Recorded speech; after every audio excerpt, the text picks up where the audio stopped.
Feel ko lasing na ako. Sa video na to, gagawin natin isang Tokyo late night food tour. Samahan nyo kung ma-experience ang food scene dito sa Tokyo, Japan pagsapit ng dilim. Oh, makaboy na. Mula sa iba't ibang Japanese yakitori barbecues and beer. Oh, wow, grabe ang flavorful niya. Late night sushi and sake. At sa uli, kakain tayo ng authentic yakiniku. All of that sizzle, all of that fat burning. Ready ka na ba? Tura!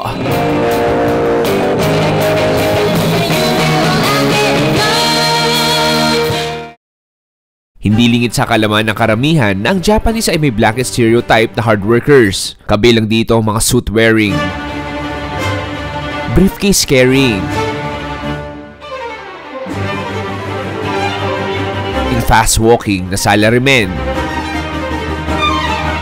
They are a white-collar, adult male company employee often characterized by a strong work ethic, company loyalty, and long working hours. And sabi nila, if you work hard, you must eat harder. Kaya naman, ang mission sa episode na to ay puntahan ng mga kainan kung saan rinere-reward ng mga Japanese ang sarili nila after long hours of work.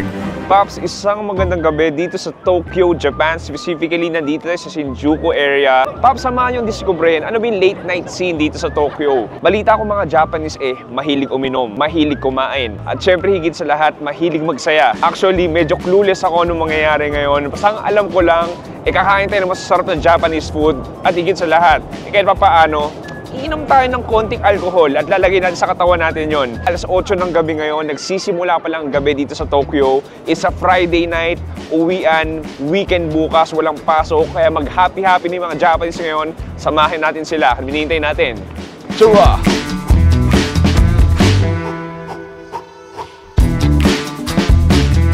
Okay, Pops, nandito tayo sa tinatawag na Omoide Yokocho, isang maliit na alleyway kung saan tinatawag din itong memory lane dahil nandito yung mga memorable at legendary izakayas. Ang izakayas are bars or pubs kung saan nagbebenta sila ng mga iba't ibang Japanese food. Pero higit sa lahat, nagbebenta sila ng alak, sake, at marami pang iba. Anyway, maghanap tayo ng unang food trip natin. Let's go! At sa unang food trip natin ay minakita ang izakaya na nagbebenta ng yakitori or bite-sized meat skewers glazed with sa barbecue sauce. Okay pare, nakahanap na ako ng unang food spot natin. Dito sa tinatawag nilang memory lane. Grabe, Pops, maniwala ka. Ang sikip talaga. Kung may definasyon yung narrow alleyway, ito na ata yun. Tapos uso dito yung mga izakaya na maliliit lang, as in masikip. Siguro mga 12-seater lang, tapos dikit-dikit talaga kayo. Tapos isang specialty ng izakaya, ito yung tawag nilang yakitori. Panigado, alam nyo yun, yung mga Japanese barbecue skewers. So dito parang ihaw-ihaw din, Papa. Papaihaw ka ng gusto mong karne.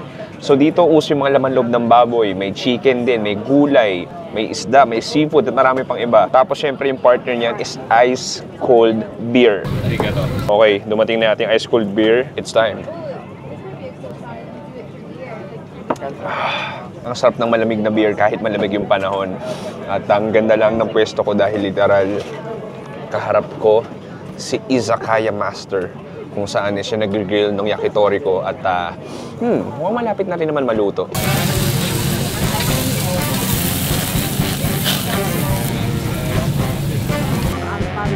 Okay, arigato gozaimasu.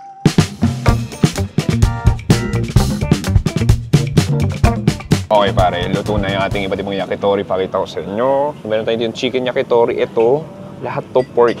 So may pork intestine. Ito, feel ko atay ito. May dila din dyan, basta may atay. Basta meron dyang heart, small intestine, liver, tas dila. May normal na karne ng pork barbecue. Bahala na kung ano mapili ko. Dahil may kayo sa manghang, lagyan natin ng konting sipa. Okay, it's time to eat. Let's eat the roast among the thorn. Grabe, sobrang daming sauce. Ito yung chicken. Ito yung nag-iisang chicken.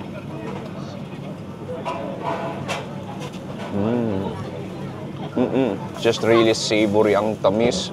Very smoky ang lambot. Yung balat, may konting lutong pa ng konti. It's more on the flavor itself. Punta tayo sa pork natin. Ito, hindi ko alam anong parte ito. Bahala na.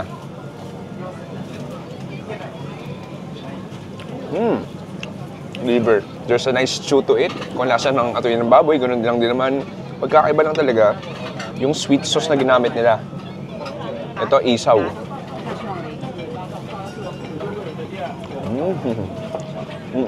Ang masarap pala.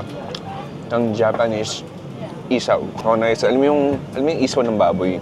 Iba talaga yung texture niya, no? Para kang umuya ng towel. At the same time, may konting crisp. Tapos may konting anggo siya. All of that yakitori sauce sa bibig ko. Wash it all down with that cold beer. Kaya, feel ko, pork heart to.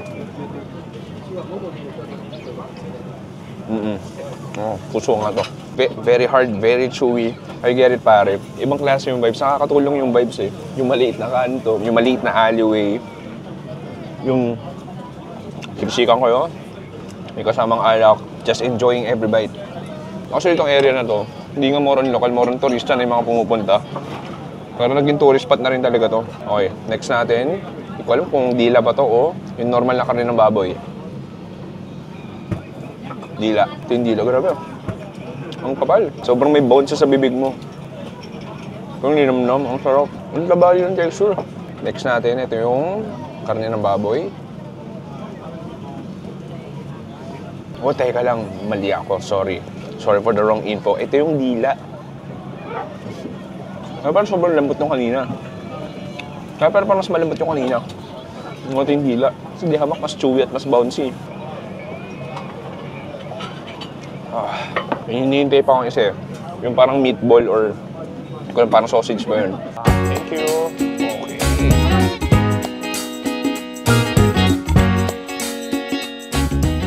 Okay, dumating na yung last order natin. Ito yung chicken meatball. Grabe, ang ganda ng itsura. May itlog pala siya. Di ko alam kung paano siya gagawin eh. Pero kung gusto kong gawin, tikman muna natin yung meatball. Grabe, balot na balot ng sauce. Laki oh. Oh, inal. Oh, nice. Ang sarap. Wow, grabe ang flavorful niya. There's garlic inside. There's chives inside. The chicken meat sobrang tender, sobrang plump, sobrang juicy. Isa pa. Nakakatulong din yung flavorful sweet yakitori sauce. O, dito ako curious. May egg yolk dito. Hindi ko alam anong gagawin. Oh, sige. Lalagay ko na lang dito. Tapos, i-dip ko yung ating meatball. I-dip ko yung ating meatball dito sa yolk.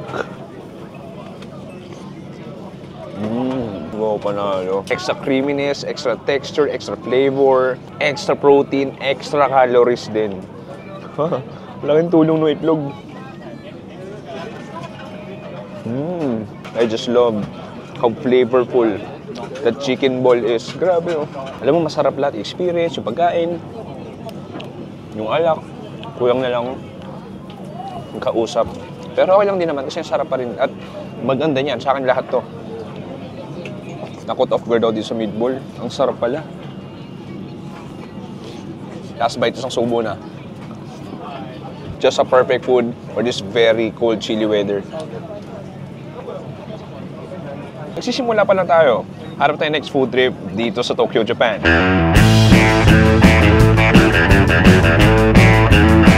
Okay, Pops, nakalipat na tayo ng Kabuchiko area. Ito yung red light district nila, kaya kung sabi mo late night, literal, dito mo makikita lahat ng gusto mo makita. Pagkain, inuman, activities, casino or pachinko, kahit mga ayaw mo makita ng asawa mo na huwag mo dapat tignan, makikita mo rin dito. Pero, nandito tayo para maghanap na iba pang pagkain. Bitin pa ako sa yakitori na yun. Pero nandito tayo para maghanap pa ng ibang pagkain. Anyway, pare, tsura! Mula sa memory lane ay napadpad ako sa Kabukicho o tinatawag nilang entertainment district. Ang lugar na to ay di natutulog mula sa mga KTVs, bars, adult entertainment, syempre, iba't ibang kainan. Dito sa Japan, ang isang paboritong late night meal na kinakain ng mga lokal na hindi alam ng karamihan ay ang sushi. At yan, ang susunod na food trip natin. Okay pare, nandito tayo sinasabi na isang hidden gem dito sa Shinjuku. Alam mo panigurado, Chewy, lagi kang sushi na sushi sa Japan. Ang sagot ko sa iyo, nasa Japan ka, kailangan mo mag-sushi ng sushi. Okay lang na dumaloy sa dugo ko is sushi. Pero, as a matter of fact, pero ang sushi ay isang late night food trip din. Yung mga Japanese ay may hilig uminom ng sake o parang version nila ng alcohol na parang gin. Tapos ka-partner nito is fresh sushi. Anyway, may appetizer tayo dito na tuna. Basically, tuna na may mayo. Ito may salad tayo, tikman na rin natin. Angas lang dito pare, umakasing umakase. So yung mga order mo, ginagawa nito mga highly professional sushi masters o sushi chefs. Ito yung order ko. So isang set na siya iba't ibang nigiri or sushi. Arigato! Boom! Ito na nga yun. Look at this, ang ganda.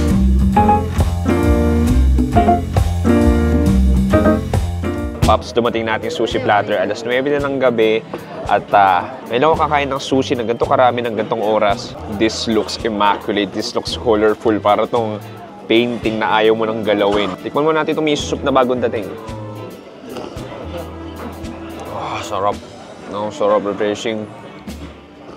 Alam mo, sabi nga rin nila, ang sushi daw, kinakamay daw. Pwede mo chopstickin, pero maganda rin daw if kakamayin mo. So, unahin ko na to. Let's dab some shoyu. Ito, cuttlefish ata to. Tikman natin. Ang tamis. Wow. Ang tamis ng isda ngayon. Kasi may sweet soy sauce flavor na nakabalot na. Medyo chewy ng konti. Sarap. Ito, hindi ko alam kung ano to. Hindi ko alam kung ano to. Parang may damo sa sushi. Pero tikman na rin natin. Try natin ito tamago. Look at this. Parang si SpongeBob.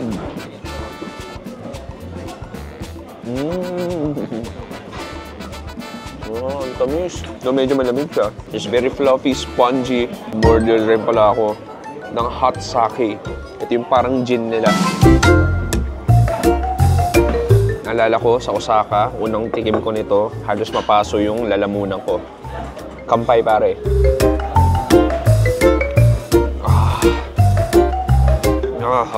Para akong lumunok. Para lumunok ng Green Cross. Ang init. Ang tapang nun. Try natin tong sushi wrap na may tuna.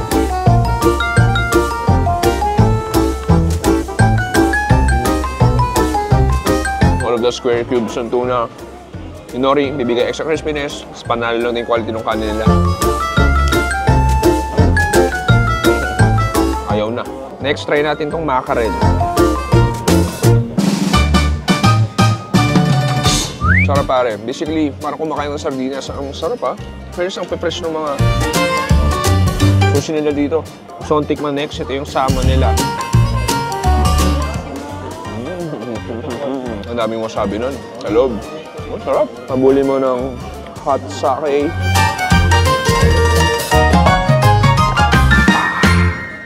Ang tapang nito, pare.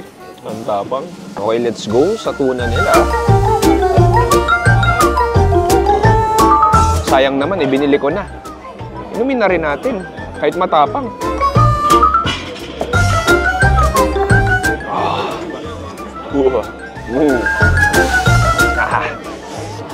So, tikman natin itong il.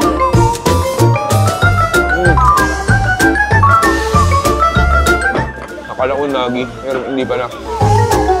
Pero feel ko il yun. Next natin, look at this premium nigiri. Ito squid, tapos sa taas niya, nandyan yung sea urchin or uni.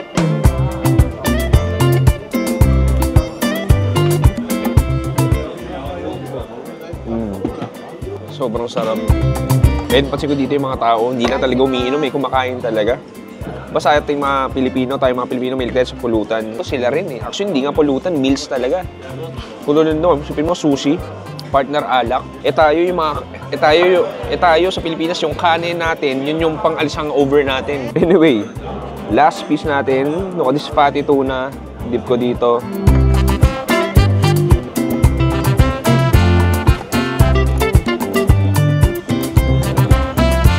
Daming kanin nun, pinapanakuhan ka pa, fresh na ako. Boom, pare. Ubos. Di ako nagsisisi. Ang sarap nun. Kampay para sa inyo, sa lahat na nanonood ngayon. Maraming salamat. Sana mag-subscribe ka na. Hindi ka man subscribe. Feel ko lasing na ako. First time ko makita mo, no? Mapasali ako rin eh. Kung kulit ko na, no? Naku, iba na to. Patay tayo. Anyway, cheers! Sayang, binili ko to. Isa pa. Alam mo, tumayaan sa pangit na lasa niya. Iniinom ko lang kasi sayang. Okay. Pare, nabusog ako doon at marami ako ng alcohol sa katawan. Umuulan ngayon. Pero may isa pa akong balak kainin pang hangover food natin. Actually, hindi naman ako lasing. Tinatawag ko lang na hangover food para lang maganda pakinggan sa camera. May tama na ba ako? Hindi ko rin alam eh. Anyway, proceed tayo sa next food trip dito sa Tokyo, Japan. Para sa huling late night food trip, katulad sa bansa natin, ang sarap kainin itong pagkain na to kasama mga katrabaho mo after office hours. Kakain tayo ng Japanese barbecue o tinatawag na yakiniku o basically ang version nila ng samgyup. Okay, so ito na yung tablet natin. Okay, tapusin natin ito ng masaya. Recommended meat.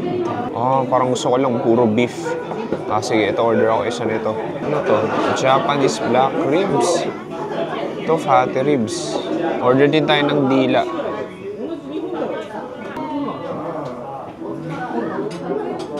Thank you.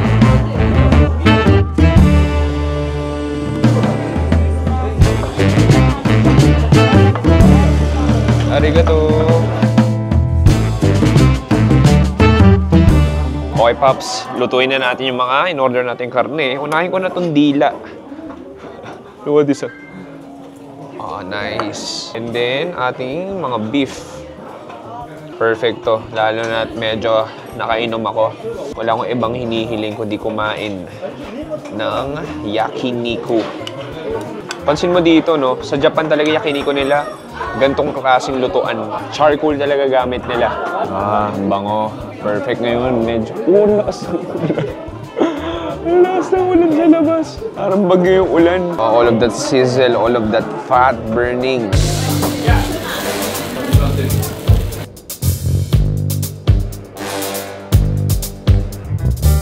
Tukunin ko na yung mga luto na. All of this, all of that sizzle, all of that charcoal, the smoke of the charcoal burning, all of that fat dun sa baka natin. Kunin na natin tong mga luto na. Okay, eto, gupitin na natin tong dila natin. Yung dila mukhang masarap din, no? Mukhang promising. Arigato, arigato. Sabang linuluto to, lagay na rin natin tong karne na susunod. Ito, di ko alam kung feel ko ito yung short rib eh. Tikman mo natin isang baka natin. Look at this, pare. Cheers. Parang may sweet barbecue sauce siya. Smoky, fatty, super tender. Ginawa ko, umorder ng itlog. Japanese style. Actually, sa shabu-shabu ginagawa rin to eh. And then, kuha tayo ng karne kanina. I-dip natin dito, paliguan natin. Look at this. Ilalagay mo sa white rice. Ang sarap ng kagat na to. Panalo itlog. Ang sarap.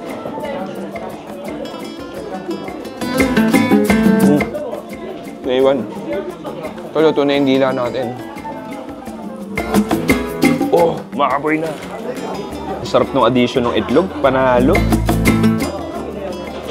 Ito, dila ng baka. I hate myself. Kain ako ng kain. Ang maganda lang sa dila ng baka, may konting nguya eh. Pero same time, fatty pa rin. Dip ko dito sa sauce. Okay, meron na tayo ng isang karne na naluto. Tikman ko muna as is. Ano masabi? Mabata na yung karne ng Japan. Pansin ko lang dito, mahilig din sila sa may mas sauce na karne.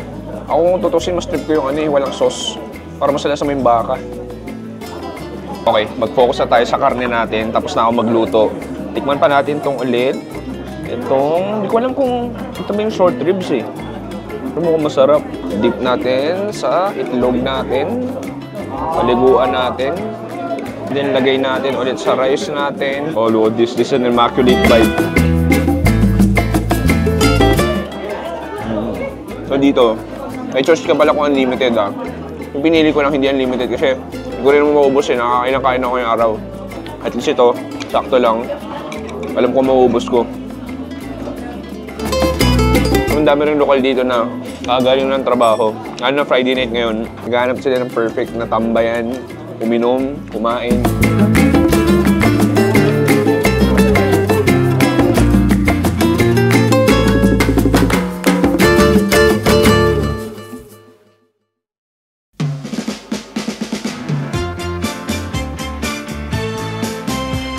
Okay, pare, dito nagtatapos sa ating late night Tokyo food tour. Sana nag-enjoy kayo doon.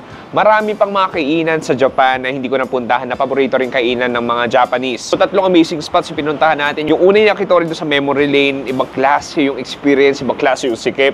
Pero ibang klase rin yung linamnam ng bawat yakitori na yun. Tapos yung high quality sushi with that hot sake na pumapaso ng leeg ko. I mean, nakarami na akong sushi pero quality pa rin. Hindi nakakasawa yung ganong klaseng kasarap na sushi. And then last one, dito sa Yakiniko na to, ang gandang panapos. Lahat ng alak ko sa katawan nawala. Kanina namumula na ako. Kanina may konting amats na ako. Nung kinain ko yung karne yun, yung bakang yun, medyo nawala lahat. Pero nadagdagan cholesterol ko. Pero okay lang naman. Workout na lang din tayo ulit. Maraming salamat sa panonood. Ako si Chewy dito sa Tokyo, Japan. Nagsasabing stay safe. Good night dahil gabi na talaga. And goodbye. Abangan mo. Inaabangan mo eh. Nakasubscribe ka ba? Inaabangan mo yung, pero di ka nakasubscribe. Subscribe ka na.